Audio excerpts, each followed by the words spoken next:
Okay, here we are working on the fuel cell again, trying to get that bulkhead fitting to quit leaking. So this is the one I bought from Summit. If I'm not mistaken, it was a Russell brand. Well, may not have been. It might have been Summit brand. But anyhow, you can see these thin little O-rings, very thin. That one's actually deformed. You can tell where it's been tightened up. These, a lot thicker material this way, plus a lot larger sealing surface area. So, fitting from Summit, fairly expensive. Fitting off eBay, looks superior to me. We'll see how it does when we tighten everything up if we still get a leak. One more point about these fittings I want to make note of. You'll notice that this one, where the actual O-ring sits, has got a step up that keeps the O-ring centered on the fitting. It doesn't slop around when you get it right up there. Keeps it in place. The Summit one, no such place. It's got a little teeny lip there, but it was not near enough to hold the O-ring, that Teflon O-ring, in place. It liked to wiggle around and move around on there. So definitely think this one will do better. Install and see. Well, had a little bit of time this evening, so I decided to come down to the shop and tinker on the truck a little bit. So got a couple things done. Installed my new stud kit for the carburetor because I ended up missing a stud when I started putting everything back together. So I ordered a new set, put them in, put the return spring set up on there, added the TV corrector, got my throttle cable bracket and TV cable bracket back on here. TV cable's hooked up. I got to get the...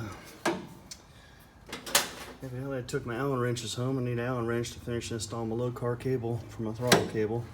But ball stud, new ball studs on there. That should be ready to go. Bring some Allen wrenches from home next time.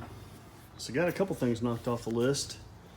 Plus got the bulkhead fitting installed in the rear cell, fuel cell. It all tightened up nice. It didn't squish out. Everything looks like it's sealed good. I'm feeling pretty optimistic about that, so I went ahead and put the cell back together. Added another thing to my list. I better tack those leaf spring saddles to the axle tubes before I try to go anywhere with this. So, making a little more progress. Next step up is tinker on some wiring and try to remember exactly what it was I did with this relay block. Now I know the block is, I intended it to control the fuel pump, the electric fan, and the nitrous kit when the nitrous comes on, or when I'm ready to use the nitrous. I can't remember exactly about these factory wires. This wire right here is a yellow wire. I don't see a tracer on it. I can't remember exactly where it goes. I'm thinking it probably goes on the constantly hot side of the solenoid, so it has power, but I'm not for sure.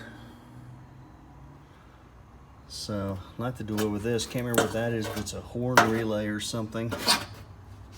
Anyhow, getting to the point where I'm about ready to make some smoke. We'll see. Maybe we'll get a little bit more done on Wednesday. Until next time. Alright, so I did a little poking around and figured out some of what I had going on here. That this red wire, the small red wire right here, goes along the firewall and over, and I got it just tapped right into that fitting at connection, a factory connection. That gives it power with the key on. Key on and cranking, I believe. So that's what triggers the relays. This relay goes to this yellow one goes to the fan. The red one here goes to the fuel pump. And now when I cycle the key, both of those come on. So that's good. That's the way I want it for now. I'll eventually put a thermostat on that cooling fan in line. But in the meantime, that'll work for now. Of course, I've got it cranking the red wire with the blue tracer going on the start side of the starter solenoid, and it fires it good. Other question I'm thinking about, I've got this other one here. It's got a plug in like that also, and this relay's got another stud here. I'm assuming it goes on there. I can't remember exactly what that's for. I mean, it would make sense that it goes there. Not really sure. So I'm gonna dig it around here. Get him plugged up there. And I'll end up having to tighten that thing up. Looks like it's stretched out over time. Anyhow, got that figured out, I think.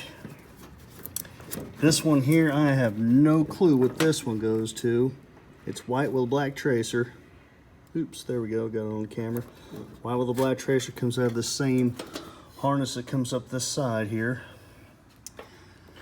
And I think I got the one wire alternator conversion. I think I got it tapped into the right spot there. Of course, the main wire, I got a big one on there going to the battery through my fuse link or fuse to the battery. Keep it charged up. And I think I sorted out this one here before also last time. Yeah, that big wire, the big black and white one there, needed power to power the fuse box inside. So, tighten this up, put it on here. If someone could tell me what that is, it'd be really nice. It's a brown wire. I'm guessing it goes on that other post.